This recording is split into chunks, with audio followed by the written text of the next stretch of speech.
দিনৰ ডিজিটেল লাইভত মই সৌৰভ গাৰ্গ হুজাইত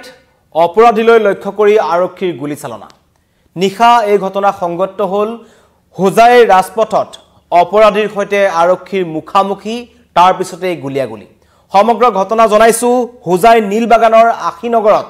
এটা গৰুচুৰৰ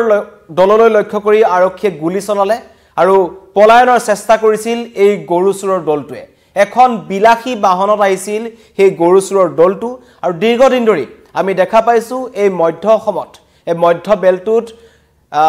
সাধাৰণ ৰাইজৰ বাবে মুৰৰ কামৰণি হৈ পৰিছে গৰুচুৰ বিলাসী বাহনৰ ব্যৱহাৰ কৰিছে বিভিন্ন কৌশল অৱলম্বন কৰিছে ৰাতি বিশেষকৈ এই হুজাই নীলবাগান দবকা যমুনামুখ এই অঞ্চলসমূহত কিন্তু প্ৰায় দুটা বছৰৰ অধিক সময়ৰ পৰা আমি দেখা পাইছো যে একাংশ গৰুচুৰৰ দল সক্ৰিয় হৈ আছে আৰু নিকা হলেই তেওঁলোকে এনেদৰে বিলাসী বাহন লৈ ওলাই আহে যাতে কাৰুৰে চকুত নপৰে কিন্তু কালি ঘটনা নীলবাগানৰ আখিনগৰত আৰক্ষীৰ নাকা চেকিং আছিল যি উডালি থানা আছে উডালি থানাৰ নাকা চেকিং আছিল আৰু আৰক্ষীৰ সৈতে আহি মুখামুখি হয় এই গৰুচুৰৰ দলটো আৰু যেতিয়া আৰক্ষীয়ে ৰখিবলৈ কৈছিল তেওঁলোকে নৰখি পলায়নৰ চেষ্টা কৰে লগে লগে উডালি আৰক্ষী থানাৰ সন্দেহ উপজে যে এই বাহনখনত হয়তো দুৰ্বৃত্ত থাকিব পাৰে আৰু আৰক্ষীয়ে বাহনখনলৈ লক্ষ্য কৰি গুলি চলালে আৰু খেদি আৰক্ষী বেহুফালি পলায়নৰ চেষ্টা কৰা এই গৰুচুৰৰ দলটোক ৰাইজৰ সহযোগত খেদি দুটা গৰুচুৰক আৰক্ষীয়ে ধৰিবলৈ সক্ষম হৈছে এটাৰ নাম হৈছে হায়দৰ আলী আৰু হাৰুন ৰছিদ আৰু আন্ধাৰৰ সুযোগ লৈ দুটা গৰুচুৰ পলাই যাবলৈ সক্ষম হৈছে আৰু বাহনখনত যিখন বিলাসী বাহন আছে সেই বাহনখনৰ নম্বৰ হৈছে AA03M9597 জুৰহাট ৰেজিষ্ট্ৰেচনৰ এখন গাড়ী আহি ধৰা পৰিছে হুজাই নীলবাগানত গাড়ীখনৰ নম্বৰ হৈছে AA03M9597 এইখন এখন বিলাসী বাহন এই বিলাসী বাহনখনত দেখিলে আপুনি বা মই বা সাধাৰণ ৰাইজে ভাবিব নোৱাৰে যে ইয়াত গৰুচুৰৰ দল আহিছে কিন্তু তেনেকৈ নিখাৰ ভাগত ৰাজপথে গৰুচুৰৰ দল ঘূৰি ফুৰে আৰু বাহনখনৰ পৰা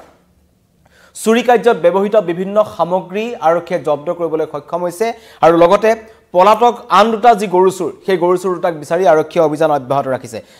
স্থানীয় ৰাইজে যথেষ্ট সহযোগ কৰিলে প্ৰায় আধা কিলোমিটাৰৰো অধিক অংশ দৌৰি পথাৰৰ মাজে খেদি এই গৰুচুৰ দুটাক ধৰিবলৈ সক্ষম হৈছে আৰু নাম হৈছে হায়দৰ আলী আৰু হাৰুন ৰছিদ কিছু দৃশ্যাংশ আমাৰ ওচৰত আহি পৰিছে যি ধৰাৰ সময় দৃশ্য এয়া এই গৰুচুৰ দুটাক লৈ যোৱা হৈছে এখন নীলবাগান আৰক্ষী যি নাকা চেকিং আছিল সেই এখন বাহন AA03M9537 এয়া গুলি লাগিছে আৰক্ষীৰ বাহনখনলৈ লক্ষ্য কৰি আৰক্ষীয়ে গুলি চলায় গতিকে ৰাজ্যত একাংশ এই দুটা গৰুচুৰ যি কৈছো মই হায়দৰ আলী আৰু হাৰুন ৰছিদ এই দুটাক ধৰিবলৈ সক্ষম হৈছে আৰক্ষীয়ে জেৰা চলাই আছে কিন্তু আটাইতকৈ চিন্তাৰ কথা যে মুখ্যমন্ত্ৰী ডাঙৰীয়াই চুৰাং গৰু সৰবৰাহৰ ক্ষেত্ৰত যিমান কঠোৰ হ'বলৈ আৰক্ষীক কৈছিল বা আৰক্ষীক ৰাজ্যৰ সকলো আৰক্ষী থানাক নিৰ্দেশ দিয়া আছে যে গৰুচুৰৰ বিৰুদ্ধে কঠোৰৰ পৰা কঠোৰ ব্যৱস্থা গ্ৰহণ কৰিব লাগে দেখা মাত্ৰকে তেখেতলোকক কৰায়ত্ব কৰিবলৈ যিকোনো প্ৰকাৰে চেষ্টা কৰিবলৈ আৰক্ষীক নিৰ্দেশ দিয়া হৈছিল কিন্তু আৰক্ষীৰ কঠোৰ নিৰ্দেশ আৰক্ষীৰ একাংশ অভিযানৰ পাছতো কিন্তু কিছুমান গৰুচুৰি চক্ৰই এতিয়াও ৰাজ্যত গৰুচুৰি কৰি ফুৰিছে বা বিলাসী বাহন ব্যৱহাৰ কৰিছে অন্য ধৰণৰ তেওঁলোকে কৌশলৰে কিন্তু তেওঁলোকে নিজৰ কাম কৰি গৈছে যাৰ ফলত সাধাৰণ ৰাইজৰ মূৰৰ কামৰণি হৈছে যিসমূহ কিছুমান অঞ্চল এনেকুৱা আছে যিসমূহ অঞ্চলত নিখাৰ ভাগত ৰাইজ শুব নোৱাৰে কাৰণ কোন সময়ত তেওঁলোকৰ গুহালিৰ পৰা গৰু লৈ যায় তাৰ কোনো ঠিক নাই গতিকে ৰাজ্যত অব্যাহত আছে গৰুচুৰৰ উপদ্ৰৱ তাৰ মাজতে আৰক্ষীয়ে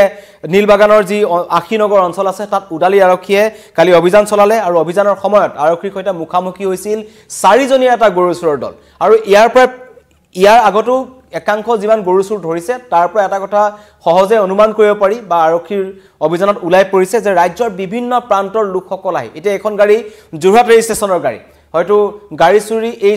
যি গৰুচুৰি চক্ৰটো আছে কেৱল হুজাই বা নীলবাগান অঞ্চলতে যে সীমাবদ্ধ তেনেকুৱা নহয় এই গৰুচুৰি চক্ৰটোৱে ৰাজ্যৰ অন্য প্ৰান্ততো বিভিন্ন ধৰণৰ গৰুচুৰি চক্ৰত জড়িত থকাৰ সন্দেহ কৰিছে আৰক্ষীয়ে যাৰ বাবে আৰক্ষীয়ে তদন্ত অব্যাহত ৰাখিছে আৰু এই গৰুচুৰকিটা নগাঁৱৰ আমনিৰ দিশৰ পৰা আহি আছিল নিখাৰ সময়ত গতিকে অতি ৰাতি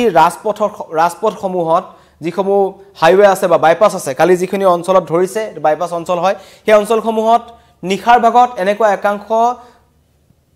অপৰাধীৰ কিন্তু ৰম্যভূমিত পৰিণত হৈছে কাৰণ তেওঁলোকে নিখাৰ ভাগতে এনেবোৰ ঘটনা সংঘটিত কৰে ইয়াৰ পূৰ্বেও ৰাইজে বহুবাৰ অভিযোগ উত্থাপন কৰিছে যে নিশাৰ ভাগত আৰক্ষীৰ নাকা চেকিঙৰ বা আৰক্ষীৰ পেট্ৰলিঙৰ যথেষ্ট প্ৰয়োজন আছে কালি আৰক্ষীৰ নাকা চেকিং থকাৰ বাবে এই গাড়ীখন AS03M9597 যিখন গাড়ীত বৃহৎ পৰিমাণৰ চুৰি কাৰ্যত ব্যৱহৃত সামগ্ৰী আৰক্ষীয়ে জব্দ কৰিছে লগতে দুটা গৰু চোৰক ধৰিবলৈ সক্ষম হৈছে নাম হৈছে হাইদৰ আলী আৰু হাৰুন ৰছিদ বৰ্তমানো পলাতক কিন্তু আন দুটা গৰু চোৰ সেই গৰু চোৰ দুটাক ধৰিবলৈ আৰক্ষী অভিযান চলাই আছে আৰু উদালি আৰক্ষীয়ে যি দুটা গৰু চোৰক ধৰিলে সেই দুটাক জেৰা অব্যাহত ৰাখিছে কিন্তু চকু কপালত উঠিবলগীয়া কথা যে আৰক্ষীৰ নাকা চেকিং আৰক্ষীৰ পেট্ৰলিং মুখ্যমন্ত্ৰী কঠোৰ নিৰ্দেশৰ পাছতো হাত সাৱটি বহি থকা নাই গৰু চুৰি চক্ৰসমূহে তেওঁলোকৰ ৰাজ্যৰ বিভিন্ন প্ৰান্তত বিভিন্ন গাঁওসমূহত তেওঁলোকে গৰু চুৰি কৰি গৈছে যাৰ বাবে ৰাজ্যৰ মূৰৰ কামৰণি হৈছে আৰু এই সমগ্ৰ ঘটনাত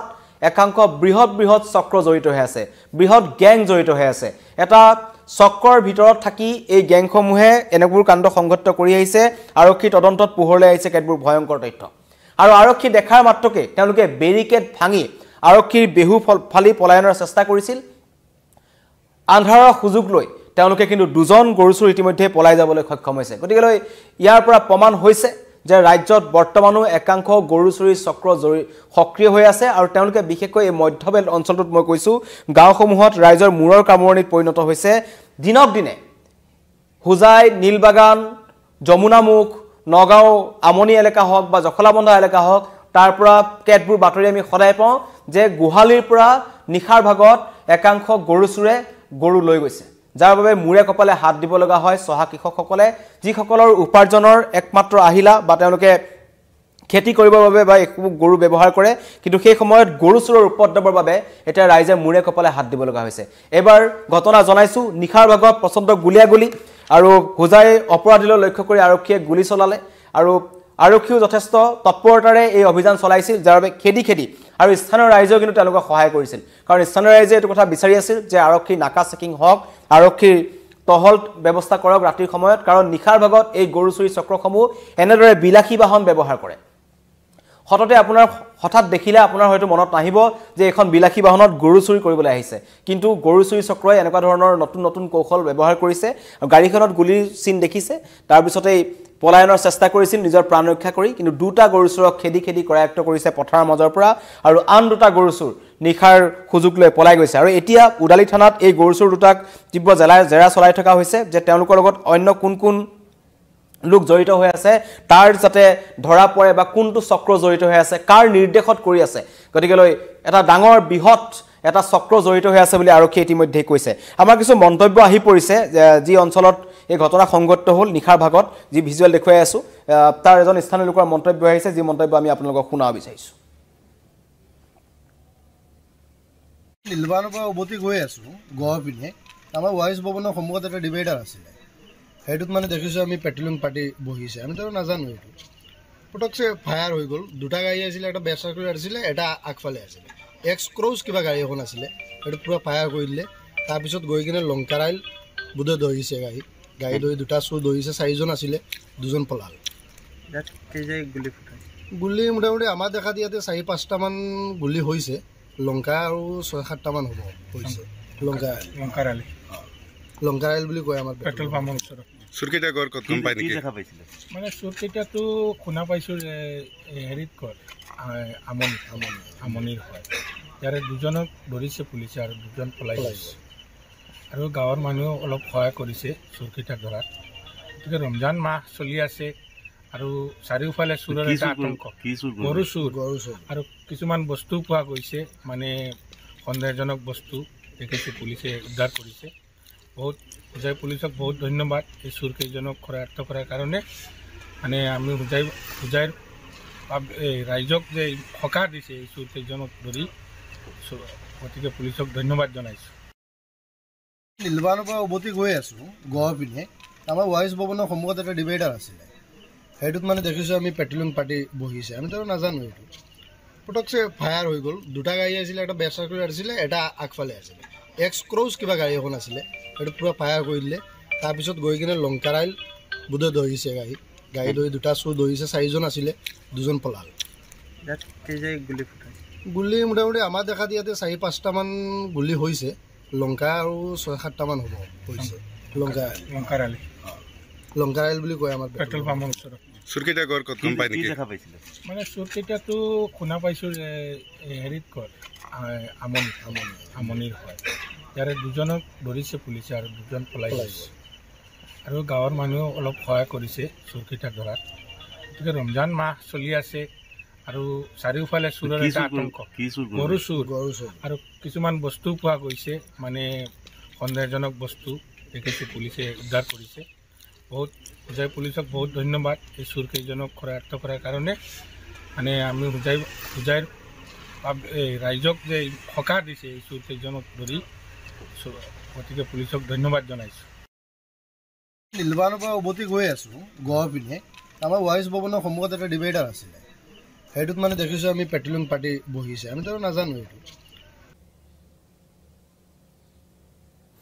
মন্তব্য শুনিলে কেনেকৈ আৰক্ষীৰ নাকা চেকিং দেখি বেৰিকেড ভাঙি পলায়নৰ চেষ্টা কৰিছিল এই বাহনখনত অহা 4টা গৰু চোৰে তাৰ পিছতেই কৰায়ত্ব কৰিলে 2টা গৰু চোৰক আৰু আৰক্ষীক ধন্যবাদ জনাইছে হোজাই আৰক্ষীক ধন্যবাদ জনাইছে স্থানীয় ৰাইজে উদালি আৰক্ষীক ধন্যবাদ জনাইছে আৰু তেওঁলোকে কৈছে যে গৰু চোৰৰ বিৰুদ্ধে এনেকুৱা ধৰণৰ ব্যৱস্থা গ্ৰহণ কৰিব লাগে কাৰণ যিসমূহ ভিতৰুৱা অঞ্চল আছে যিসমূহ চহৰ ৰাইজ আছে যিসমূহ গাঁও অঞ্চল আছে সেই অঞ্চলৰ ৰাইজে এতিয়া নিখাৰ ভাগত খুবলৈ তেওঁলোকৰ চিন্তা হৈছে কাৰণ গুহালিত গৰু থাকে নে নাথাকে গতিকে দীৰ্ঘদিন ধৰি ৰাজ্যৰ প্ৰান্তে প্ৰান্তে এটা বৃহৎ সমস্যাৰ সৃষ্টি হৈছে আৰু গৰু চুৰি চক্ৰ দিনক দিনে বৃদ্ধি পাবলৈ ধৰিছে আৰু আৰক্ষী এনেকুৱা ধৰণৰ কঠোৰ ব্যৱস্থা লোৱাটোত ৰাইজে সন্তুষ্টি প্ৰকাশ কৰিছে মোৰ ইয়াত মন্তব্য আহিছে একাংশ লোকে লিখিছে যে গৰু চুৰক এনকাউণ্টাৰে কৰিব লাগে আসলতে কাৰণ দীৰ্ঘদিনৰ পৰা সেই অঞ্চলসমূহত ৰাইজৰ মূৰৰ কামৰণি সৃষ্টি হৈছে কমেন্ট কৰিছে গংগা প্ৰসাদ দেউৰীয়ে গৰু চুৰক এনকাউণ্টাৰ কৰক তেতিয়াহে কিছু নিয়ন্ত্ৰণ কৰিব পাৰিব আৰক্ষীৰ কঠোৰ ব্যৱস্থা গ্ৰহণ কৰাৰ কথা তেওঁ উল্লেখ কৰিছে আৰু বিশেষকৈ নীলবাগানৰ আশীনগৰত যি ঘটনা সংঘটিত হ'ল তাৰ পৰা এটা কথা প্ৰমাণ হ'ল যে বিলাসী বাহনত এতিয়া এনেকুৱা নহয় যে গৰু চোৰ খুচকাই আহিব লৈ যাব এনেকুৱা নহয় বিলাসী বাহনত আহে বিলাসী কাপোৰ পিন্ধি আহে আপুনি দেখিলে ক'ব নোৱাৰে যে তেওঁলোক গৰু চোৰ বুলি আৰু আহি পেলাই তেওঁলোকে এনেকুৱা ধৰণৰ ঘটনা সংঘটিত কৰে আৰক্ষীয়ে তদন্ত কৰি আছে যি 2টা গৰু চোৰক ধৰিলে তেওঁলোকক জেৰা চলাই থকা হৈছে জেৰাৰ অন্তত হয়তো গোটেই বৃহৎ চক্ৰটো কোৰ পৰা নিয়ন্ত্ৰিত হয় সেই আৰু আটাইতকৈ এটা ডাঙৰ কথা আৰক্ষী তদন্তত পূৰ্বতো পোহৰলৈ আহিছিল মধ্য অসমত এটা চক্ৰ জড়িত হৈ আছে উজনি অসমত এটা চক্ৰ জড়িত হৈ আছে নামনি অসমত এটা চক্ৰ জড়িত হৈ আছে কিন্তু এই চক্ৰসমূহ ইটোৰ লগত সিটো মিলি আছে গতিকে এই চক্ৰসমূহক ধৰিবৰ বাবে আৰক্ষীয়ে জাল পাতিব লাগিব আৰু আৰক্ষীয়ে তদন্ত আগবঢ়াইছে আৰক্ষী তদন্তত পোহৰলৈ আহিব অধিক তথ্য এই মুহূৰ্তত জনালো যিসকল আমাৰ লগত নতুনকৈ জড়িত হৈছে তেওঁলোকক জনাইছো যে হোজাইত নিখা অপৰাধীলৈ লক্ষ্য কৰি আৰক্ষীয়ে গুলি চলালে এখন বাহনলৈ লক্ষ্য কৰি বাহনখনত আছিল 4টা গৰু চোৰ আৰু গৰু চোৰ দলটো নগাঁৱৰ আমনিৰ পৰা আহি আছিল হোজাই নীলবাগানলৈ আৰু তেওঁলোকৰ লক্ষ্য আছিল গৰু চুৰি কৰা ইতিমধ্যে আৰক্ষী আৰু স্থানীয় ৰাইজে খেদি 2টা গৰু চোৰক পথাৰৰ মাজৰ পৰা ধৰিবলৈ সক্ষম হৈছে আৰু নিখাৰ এন্ধাৰৰ সুযোগ লৈ 2টা গৰু চুৰ পলাই যাবলৈ সক্ষম হৈছে ৰাইজে সন্তুষ্টি প্ৰকাশ কৰিছে আৰক্ষীৰ এই অভিযানক লৈ আৰু কৈছে এনেকুৱা ধৰণৰ তালাচী অব্যাহত থাকক নিখা গাঁওসমূহত আৰক্ষীয়ে পেট্ৰলিং কৰক যাতে গৰু চুৰ প্ৰৱেশ কৰিব নোৱাৰে চাই থাকিব নিউজ 18 অসম নৰ্থ ইষ্ট প্ৰতিটো মুহূৰ্তৰ খবৰ আমি আপোনালোকলৈ লৈ আহো ৰাষ্ট্ৰীয় আন্তঃৰাষ্ট্ৰীয় প্ৰেক্ষাপটৰ পৰা আৰম্ভ কৰি আঞ্চলিক খবৰ এই মুহূৰ্তত জনালো হোজাই যি নীলবাগান অঞ্চল আছে নীলবাগানত গৰু চুৰৰ বাহনলৈ লক্ষ্য কৰি আৰক্ষীয়ে গুলি চলালে আৰু 2টা গৰু চুৰক কৰায়ত্ব কৰিলে ধন্যবাদ